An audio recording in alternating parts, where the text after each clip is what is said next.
Our intention is everything. Nothing happens on this planet without it. Not one single thing has ever been accomplished without intention. So I started thinking about my life, and I started thinking about this conference and what we're about, and I looked back and I thought, well, I was two people my whole life. I was in the living room entertaining people, being a monkey, doing my thing for the company and trying to relieve my mother who was suffering. She had rheumatoid arthritis and phlebitis and everything under the sun that was nagging at her, and she was depressed. And I wanted her to be free. And I wanted her to realize that her life was worth something because she gave birth to someone who was worth something.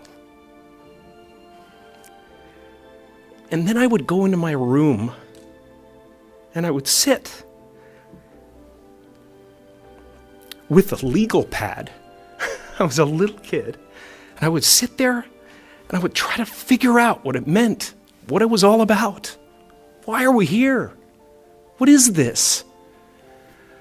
And one day I read something from Buddha that said that all spirituality is about relieving suffering.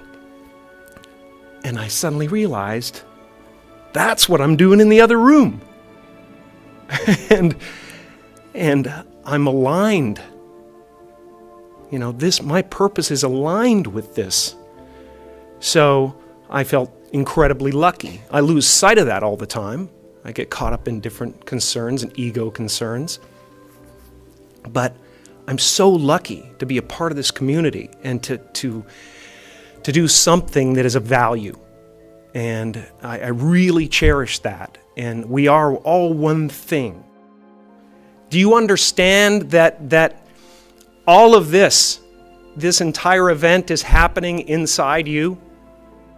Some people go to the Super Bowl. I am the Super Bowl, man. I swear. My friends are all going, "Did you see that play? That was great." I'm like, yeah, but the energy coming out of me right now, man, is unbelievable. I'm just sitting there. I'm the stadium. I'm the vendors outside. I'm the crack dealer on the corner.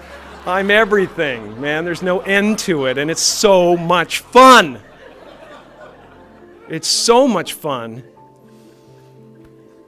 So I hope you can feel that, and I hope you understand that you are one of the creators of this evening, that your intentions and your desires created this evening as well. And then I hope you are able to ask yourself, why did I get such a crappy seat? And be okay with it. I mean, you're in the last row, in the last seat. And yet you created this. And that's gotta be, it's a really selfless thing to do. A few months ago, after knowing Eckhart Tolle for a while and studying the books, I woke up and I suddenly got it. I understood suddenly how thought was just an illusory thing, and how thought is responsible for, if not all, most of the suffering we experience. And then I suddenly felt like I was looking at these thoughts from another perspective. And I wondered, who is it that's aware that I'm thinking? And suddenly I was thrown into this expansive, amazing feeling of freedom from myself, from my problems. I saw that I was bigger than what I do. I was bigger than my body. I was everything and everyone. I was no longer a fragment of the universe. I was the universe. And ever since that day, I've been trying to get back there.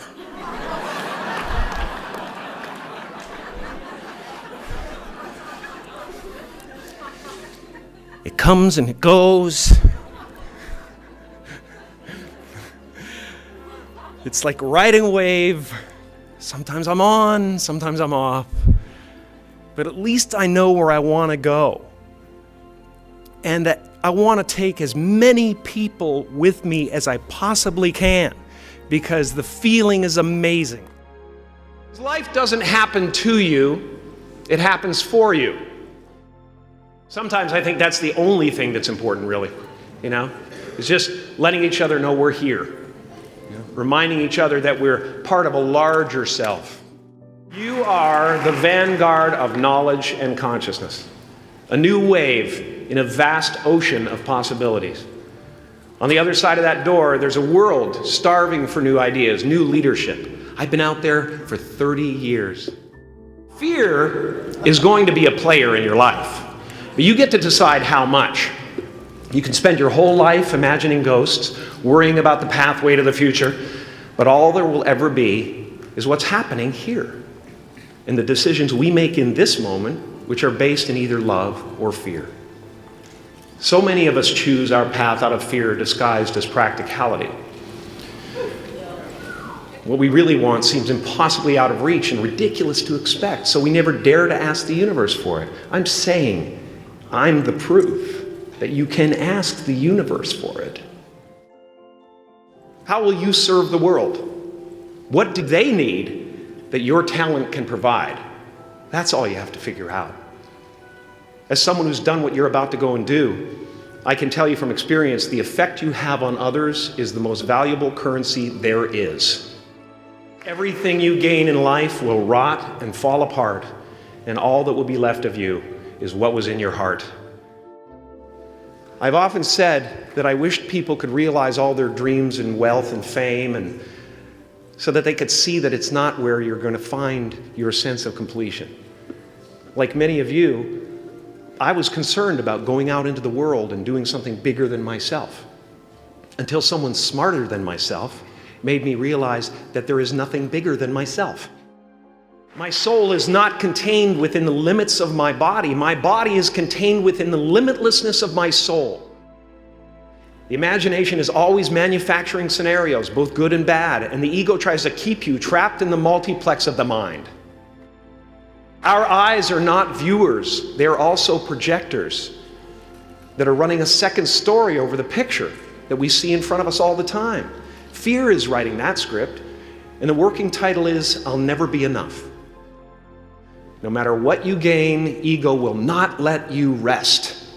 It will tell you that you cannot stop until you've left an indelible mark on the earth, until you've achieved immortality. Relax and dream up a good life.